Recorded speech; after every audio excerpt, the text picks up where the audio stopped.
Hi, I'm Eirik Salvesen from Årets Dental in Norway. I'll share some experience from the COVID-19 situation in Norway. One of the important things when we're doing treatments in this COVID-19 phase is planning. As always, planning is important, but even more at this time. Planning for a procedure on how we're going to do it, how much of the treatment is being done at each appointment.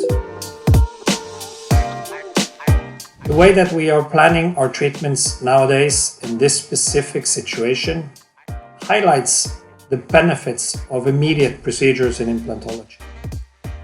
We have been talking for decades about the advantages both for clinicians and patients on limiting the amount of surgery or the numbers of surgeries, the time in the dental office and everything. But nowadays it gets even more important.